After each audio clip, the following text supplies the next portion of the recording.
So we're here today for the 10th edition of the Ca' Foscari Short Film Festival. I'm Erika, and today I'm here with Estonian director German Golub. His short film Värvid, must-valgel, black and white colors, will be competing in the international competition. My first question for you is, you decided to set your short film in the 70s, an emblematic period for television, which is undergoing major changes from black and white to full color. We all think about these years as a time of great improvement, a time of positive changes. However, when confronted with this change, Paula feels at loss. She refuses to accept the passing of time and its inevitable changes. Why did you decide to look at this period from a different perspective, perhaps a more personal and problematic one in your short? In other words, why did you decide to show a less known aspect of this period? This was not about the less known aspect of this period. Actually, it's more about overall changes. We tried to do it in a modern situation, but today it's not possible. I mean, if you're going from SD to HD television or 4K, it doesn't really matter so much. But really, in film and television was drastic changes when people lost their jobs, and when in films the sound arrived of the first time, and in television when the color arrived, because never before anyone used. And so as knowing Estonian television and others, even it's though in Soviet Union, was done in Soviet Union, then from this point in 70s, nobody knew how to handle it. So cameras came in, and this put a lot of stress on people, because they started to realizing that maybe they're little bit too conservative of how they see the world or how things should be done. But as we know, 70s in that period all over the world, more or less, is colorful period, some kind of little bit maybe rebellion, or going from that, I would say, nostalgic black and white picture of it. But the same, for example, new makeup artist didn't know exactly how to handle it. It's a lot of stress. Some old one just left. Some dictators as well, they tried different suits and stuff. So how it's always, when changes, there's always stress, and somebody will be left behind and somebody will survive. It's a question about who will not. It's really interesting. My second question is, something that immediately strikes the public is the peculiar atmosphere you created in your short. Smoky rooms, bright colors, psychedelic sounds, disturbing visions, and each of them is referred to a particular state of mind of the protagonist. In your opinion, which effect does this atmosphere produce on the audience?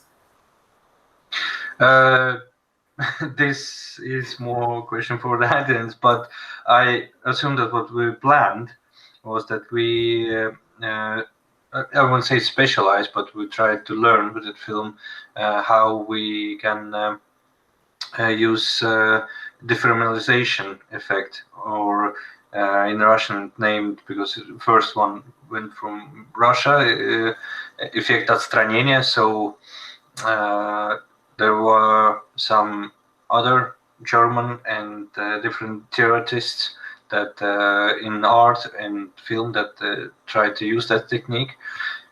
So the basics is that you take something similar and change one thing, that our brain, who uses path, everyday heuristics, as they say, you have to break that path, and you are making other person's brain to make a new path. And this is interesting, because our brain is built in such a way that if we learn if we learn in an interesting way, then you're engaged. It's aspect of survival, I guess. And but it wouldn't work because it would be only a trick or show.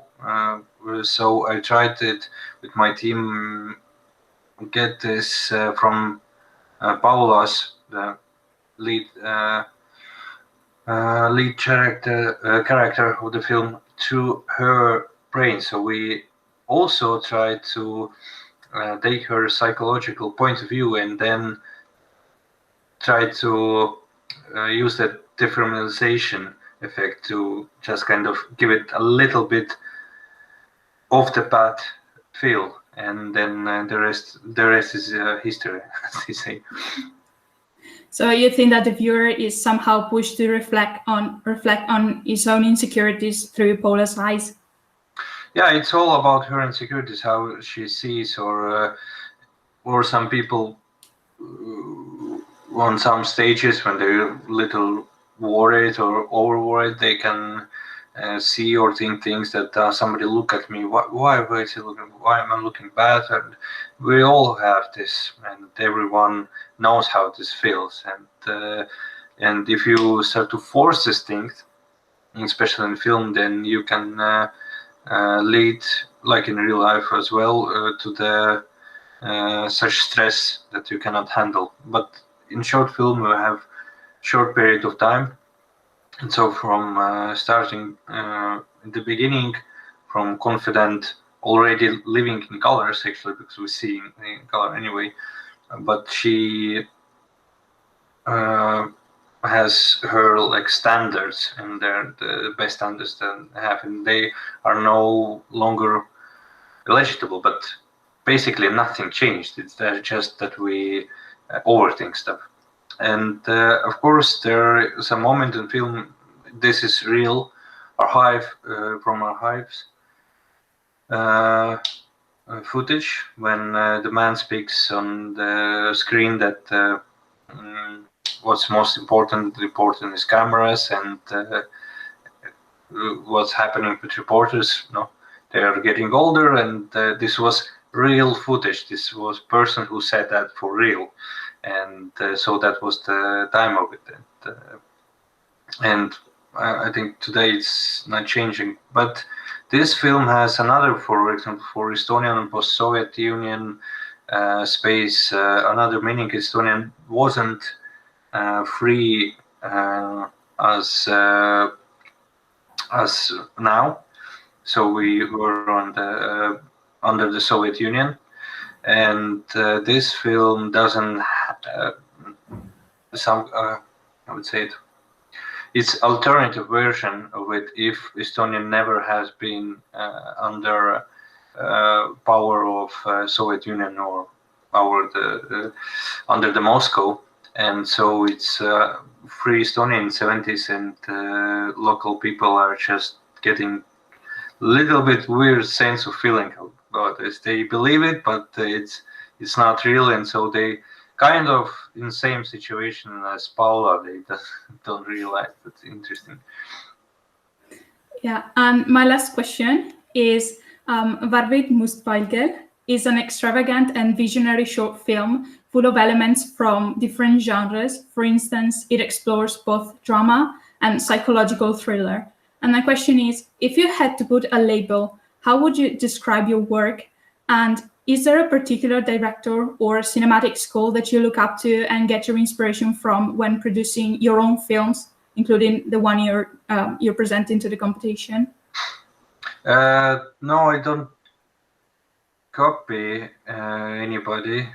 I use the history, of course, but if we're talking in Italy, so this some of color palette and the I would say some mysteries in there. I was investigating the popular in 70s or 60s, more in 60s style and genre like Cello or Mario Bravo and others that did Suspiria afterwards, where it's come those violet colors and some bright colors, but we begin from the more desaturated world, so it's getting always intense.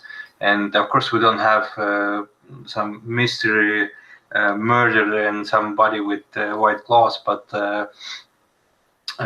nevertheless, I looked for it, but it's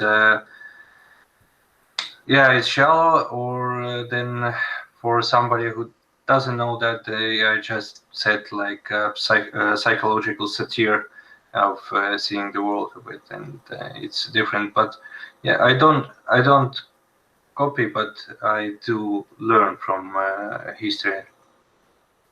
Okay, thank you very much for your questions. Thank you as well.